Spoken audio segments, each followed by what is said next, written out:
Right, how you doing, Aaron? Hi, Scott. How are you? Yeah, I'm pretty good, thank you. So we're speaking to a few property managers lately, and a lot. You're always going to get it. Most of the tenants are really, really good, but sometimes you just get one that's very, very difficult, and it just makes your life so much more complicated. And I know you've got a lot of experience with this as well, being a property manager yourself for what is it, 20 years? Something like that, yeah. So I was just wondering, like from your experience, what are the most common challenges that property managers face when they're dealing with difficult tenants? Like what comes up most often? Really, you can kind of categorize it into like two core things. Rent payments is probably the number one issue, um, and lease compliance. Those are usually most 90% or more of the problems fall into those two categories. With rent payments, there's lots of reasons and situations that can come up with tenants not being able to pay their rent or being late, things like that. Hmm. Yeah, I mean the late payment is a really difficult one. So is there like a best way to address those types of things that in your experience? Yeah, with rent payments and delinquencies, we have found that having options for them and making it easy is huge. Mm. Um, Being able to accept cash. Now you don't have to actually hand me cash money or stick it under the mat or anything like that. There's a lot of programs out there now and embedded in the management softwares that tenants can go to Walmart or Target or CVS and Walgreens, places like that, and actually make cash deposits, and it hits their ledger in real time. So there's most management softwares allow that now. Um, Giving that option and making the residents know that that is an option for them has really helped in many situations for managers. Um, Free online payments, making it as simple as possible so that there's not like they don't want to mail a check. I know a lot of managers have gone to the point where if you send them in a paper check in your lease, there's a fee for a paper check because they don't want to deal with paper checks. They don't want to deal with lost rent or lost mail. Um, so making it free and as easy as possible to pay their rent online is huge. And still goes into that making it easy, and having the ability to pay cash at various stores is a huge option for them or huge benefit for residents and helps them be compliant with their rent payments. You Yeah, always have some that lose a job or things like that, and obviously that's going to happen. You can't control that part of it. yeah, and I mean so often when we're dealing in that or we're working in our own businesses and we're thinking, okay, who's the people who are paying us? We need to make it frictionless for us or Yeah. frictionless for them.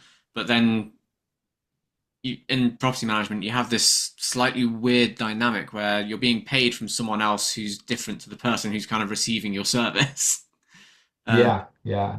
It's a little tricky at times, but yeah, it's just like any other transactions, any other business. If you make it easier for the consumer to pay you, the less problems and the more likelihood that they will comply and pay.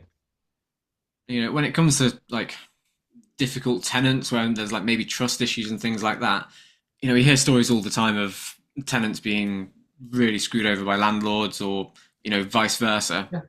So it feels like there's a lot of trust issues on both sides. Um, and then the property manager saying, okay, I need you to be home at 2 o'clock on a Tuesday because I need to go around and take pictures of your house. And the tenant's thinking, well, I don't trust you to be there. And what, are you just going to grill me? Are you going to be looking for problems? And the property manager's thinking, well, are you hiding problems from me?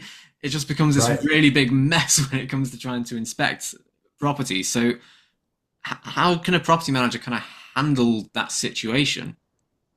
Yeah. And that kind of falls into like lease compliance. Almost every lease agreement I've ever seen has the right to inspect, and most states have that law for the manager or property owner to the right to inspect their property. And legally, the residents need to respect that and know that it's not their home. However, keeping the relationship in place and that dynamic functional Mm. Really involves a couple of things, and it's pretty normal. It's clear communication and setting up clear expectations. So the lease, and it's one thing to have it documented in a a 10-page document buried in there that you have to allow inspections or whatnot. But really reviewing it with them and making things easy. Goes back to, again, if you want Yeah. them to comply and you want things to be done a certain way, make it easy for people. So communicate, set the right expectations, and make it easy. That's the most effective way to really deal with tenants who are, a little hostile or frustrated or just overall a negative tone to their communications with you. Yeah, and I know making property inspections easy is kind of your forte. Do you want to just Right. talk So a little? yeah, for Do you sure. want, do you want to talk a little bit about what it is you do? Yeah. So what we found was, if you it's not rocket science. If you survey residents, tenants, they hate inspections, right? Nobody wants somebody coming into their house, you know, questioning them, critiquing them is how they feel, even though most property managers really don't care how you live. It's still Big Brother kind of walking in your house, and it's very, very intrusive, and it's personal. So you can obviously, there's going to be some hostility in those kinds of situations. So one way we address it is, number one, we set the clear expectations in a lease addendum for inspections and how this is going to work, what options you have, and keep it easy. And so we do that by virtual inspections. And so we work with management companies all over the country. Um, Doing and scheduling, conducting, and performing all the virtual inspections with the residents. And so this eliminates the issue of residents having somebody coming into their home. It's just less personable. However, we're on a live video call just like we are now, except that the resident has the ability to take pictures as we ask. And so we are, you can frame it how you want. They're touring us around the house. We're directing them around the home, stopping them to look at the ceilings and under sinks and the toilets and all kinds of different things. And we're able to document the condition. So you don't have somebody there. It's less personable. Any video call is less personable. However, we're still able to see what we need to see and document the condition of the home, which is what the property manager really wants. That's what they care about, is getting the results. Having a nice clean report with good pictures um, for their property owners so that they can, show this is what the home looks like. It's in good working condition and nothing to worry about. Yeah. And so we're able to do that with the virtual inspections and eliminate that friction that often exists with a in-person inspection. Yeah, and it's really important because I was reading a story not long ago about a tenant who I think they got angry at their spouse and punched a hole in the wall and then claimed that the hole had been there when they moved in. Yep. That kind of So, stuff happens. They yeah. make up all kinds of stories, and nobody wants to admit some faults. But yeah, I mean that goes into, like, a good quality move-in inspection, having that Yeah. documentation, covering everything, but then staying consistent so you can kind of get a timeline of when something occurred. Mm. And so the periodic inspections are an absolute critical aspect of a lease, and they're probably one of the least favorite things for property managers to deal with. Um, so again, making it frictionless and easy for the property manager is a major goal of ours. And so, it's as simple as they just send us a monthly report of what inspections are due that month, and we take care of it and provide them back with a nice clean report with great documentation and all the pictures they need. And it gives them the consistency with their resident so that those holes are documented and we can kind of figure out when that happened and why. And as soon as they come up, we can we can address it. So if we can address an issue before their lease renewal comes up, we're saving time and money for both the manager and the owner. So we can put that, hey, stuff happens, there's a hole in the wall, whatever, we need it fixed. Here's a list of a couple of vendors that can do this for you. The tenants get it done. We can have that all resolved before they either move out or renew their lease. And either way, we're saving time for the manager and vacancy period. If the tenant is moving out, that drywall hole is already fixed, repaired, done. And so when they Yeah. move out, we're just that much closer to being able to turn the property faster. Yeah, that that's great. I hadn't even thought about that in terms of the lease renewal and having issues.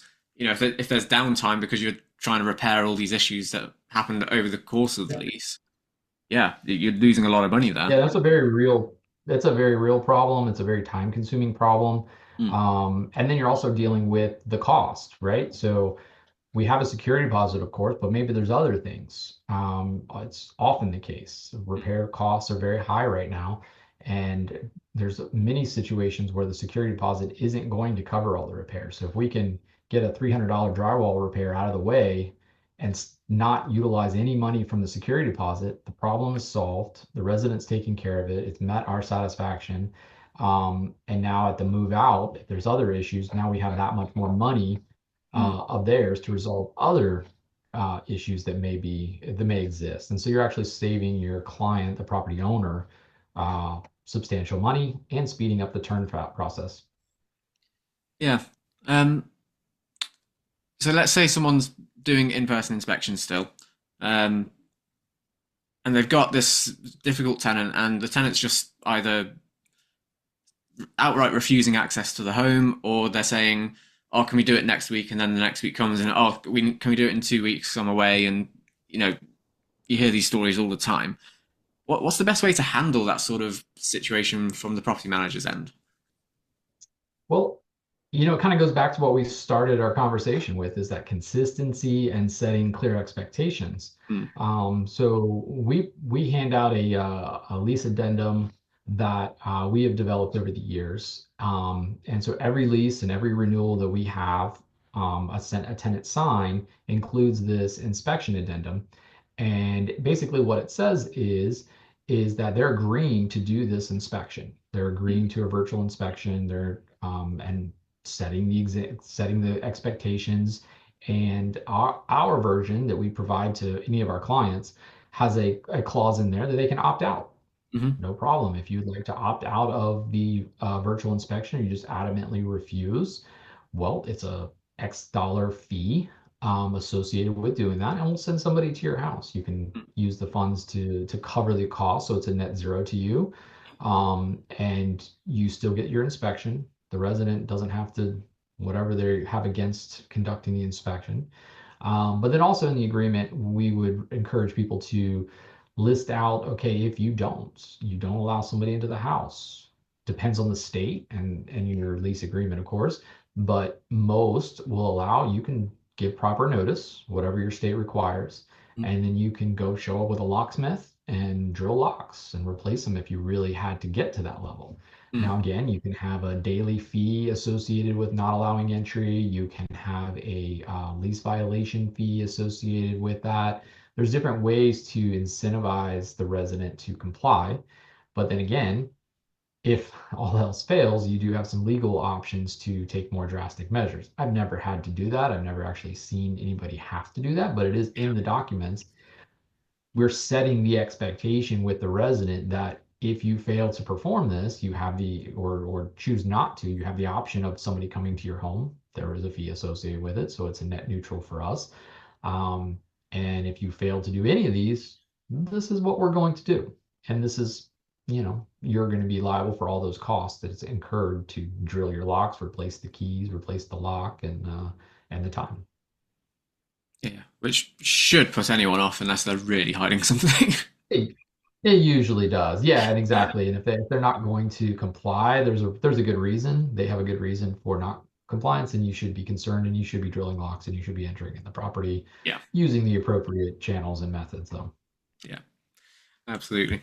Um, okay, so just last question. I know you do a lot of this, but in terms of improving tenant relationships, particularly with these really difficult tenants who maybe have had really bad experiences with landlords and are coming into this kind of new relationship almost with all these kind of Yeah.